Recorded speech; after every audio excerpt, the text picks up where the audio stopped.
New technologies are transforming how companies do business and the type of risks that they face.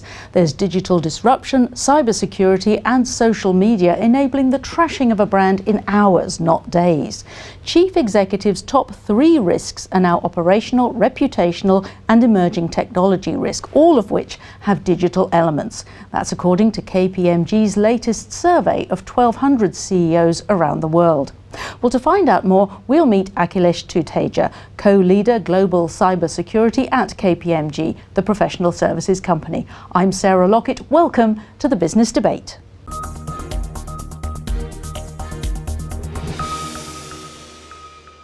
Akhilesh, thanks for joining us on the Business Debate.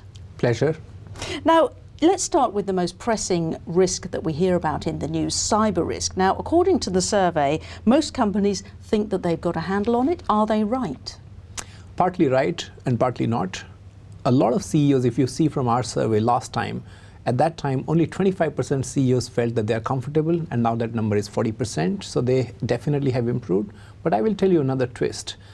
Many times when you do something, you feel confident that you've achieved the outcome. So I do believe that many CEOs, while they are prepared, but many of them also are having a false sense of security, which generally happens when you do something, and therefore they may feel secure, but they may actually not be secure. And the other side to look at it, 60% still feel that they have a way to go.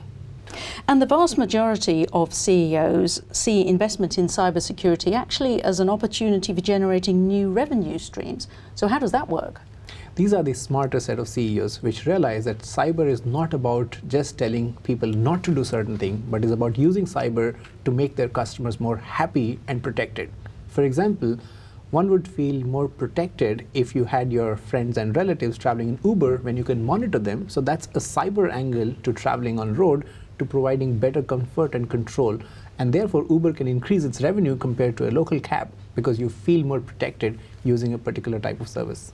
And if we move on to reputational or brand risk, which is now in the top 3 risks that CEOs are rating, it wasn't even in the top 10 in 2016. So how has it become so important?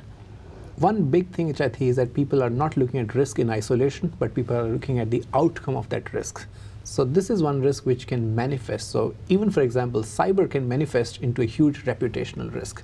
And in the past, the speed of information flow was slower, and therefore reputation could be managed should something go wrong. But in today's time, if something goes wrong, there's really no time for you to react, and your brand can completely be damaged almost in few hours and not like months and years. And if we think about disruption, I mean, it's great if you're the disruptor, if you're the Uber or the Amazon, not so great if you're lagging behind. But how are CEOs starting to see this now? In my view, CEOs realize that if they don't disrupt themselves, somebody else will. And that's the survey telling us that most of the people realize that it's not the time to just sit back and doing what you're doing in the past, because even if you did nothing, somebody else will disrupt, or even your own business will become commoditized, and therefore you have to reinvent your business model every few years. And if we talk about operational risk, which is the highest concern for business people at the moment, what kind of issues does that mean and how can they be resolved? Some of the large issues within operational risks are reputation risk, regulatory risk, and risk of doing wrong by your people or people who you work with. And I would like to talk about regulation is becoming more and more intense, and regulators are less and less tolerant. And on the third point, because the businesses are not being run just by the people who you hire, but also by people who you work with more broadly, and therefore people realize that it's important for them to control the movements, the way of doing things, or always being on the right side, not just by the people who you own, but also your service providers, your network partners and others. So I think the effect of the broader enterprise is becoming more important, and CEOs are spending time and energy in controlling that operational risk. And most CEOs that you have spoken to have spent more money on governance and risk management in the past year. So what are the most important measures that they should be spending money on? One of the things which CEOs are spending most money is trying to make sure that when the operations are large and complex, mostly global, how do you make sure that things are exactly the same way as they are in headquarters or in the remotest area? So that's something which people are spending more time to create risks and the response to those risks in a very consistent and globally consistent manner. And of course businesses are still dealing with the perennial risks of economic volatility, lack of key talent, things like this. What would you say about that? Lack of talent is becoming a big risk. It always was, but now with the automation, you really don't need just warm bodies. You need to differentiate yourself, not just the people you acquire, but the right kind of talent.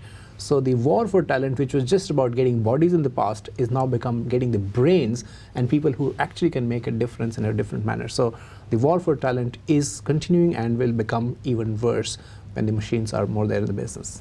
Well, Akhilesh, thank you very much for that. It's a pleasure's been mine. Thank you so much. And remember to join us next time when we'll be discussing the latest innovations in cybersecurity and human capital. Bye-bye for now.